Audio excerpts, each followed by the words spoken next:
আসসালামু আলাইকুম ওয়া রাহমাতুল্লাহি ওয়া বারাকাতুহু। সম্মানিত দেশবাসী, আমি cancer specialist doctor SM. Sarwar. বিশেষ করে আপনাদেরকে আজকে পরিচয় করে দিচ্ছি একজন ক্যান্সার রোগী যিনি কয় মাস চিকিৎসা করছেন আপনি?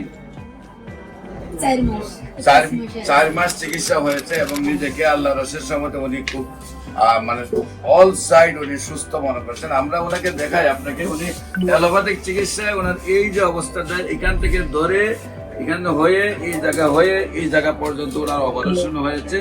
এই জায়গা নিয়ে সে পচন ছিল টোটাল অবস্থানটা।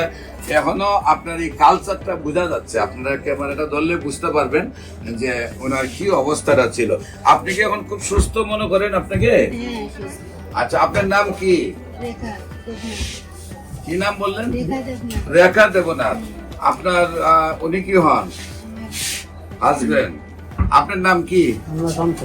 সন্তোষ। আপনার স্ত্রী? আপনার স্ত্রীর নাম হলো কি?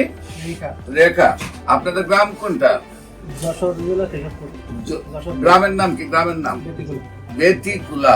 Post office? বাজিয়া। বাজিয়া থানা? হ্যাঁ, কেশবপুর। জেলা যশোর। আপনার ওয়াইফের কিভাবে অসুস্থ হন এবং কিভাবে সুস্থ হয়েছেন একটু আপনি বলেন। এখানে একটা ওষুধ মতন হয়েছিল পোটালের মতন, পরীক্ষা করে দেখা গেল ওতে ক্যান্সার। কন্যাতে পরীক্ষা করি ক্যান্সারে কী হবে, তো এখন করে ঢাকায় নিয়ে যাবো মহাকালী ক্যান্সার হাসপাতালে।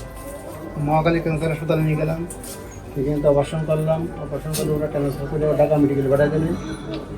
দিদি ওরা বললো অপারেশন সাকসেসফুল হয়নি, অপারেশন আবার করতে হবে। আমরা প্রথম ঢাকাতে আসছেন, আপনার এলাকা থেকে পাঠাইছে ক্যান্সার হসপিটাল মনে, সেখান থেকে আপনার পাঠাইছিল ঢাকা মেডিকেল এবং এখানে চিকিৎসা করে অপারেশন করে সাকসেস হন নাই।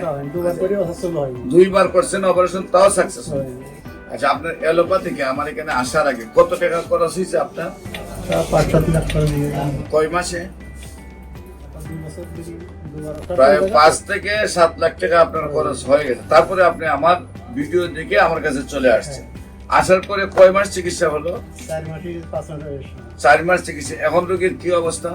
এখন অবস্থা খাতি পারতো না, খাতু পাচ্ছিল, খাওয়া খুবই বাড়িয়েছে। এখন কি আপনি সম্পূর্ণ সুস্থ? আল্লাহর রহমতে উনি সম্পূর্ণ সুস্থ রয়েছেন, নিজেকে দাবি করতেছেন। 5 কেজি ওজন আগের চেয়ে বেড়েছে, নিজেকে সুস্থ। আমরা ইনশাল্লাহ আজকে ওষুধ দিচ্ছি, দোয়া করবো আমরা আল্লাহ যেন বাঘের মতো শক্তি দান করেন এই ওষুধের দ্বারা। এবং দেশবাসীর কাছে আমরা দোয়া চাই, উনি যেহেতু সুস্থ হয়েছেন উনি যেন আজীবন সুস্থ থাকেন, ওনাকে যেন ক্যান্সারটা রিটার্ন না আসে। আপনারা দেশবাসী যারা ভিডিওটা দেখেন সবাই তার জন্য দোয়া করেন। যে কোনো প্রয়োজনে স্ক্রিনে দেওয়া নম্বরে যোগাযোগ করার জন্য আহ্বান জানিয়ে শেষ করছি। এবং ওই রোগীর জন্য যিনি মরণবিধি ক্যান্সার থেকে মুক্তি লাভ করেছেন তার জন্য দোয়া চেয়ে শেষ করছি। সবাইকে ধন্যবাদ। আসসালামু আলাইকুম ওয়া রাহমাতুল্লাহি ওয়া বারাকাতুহু।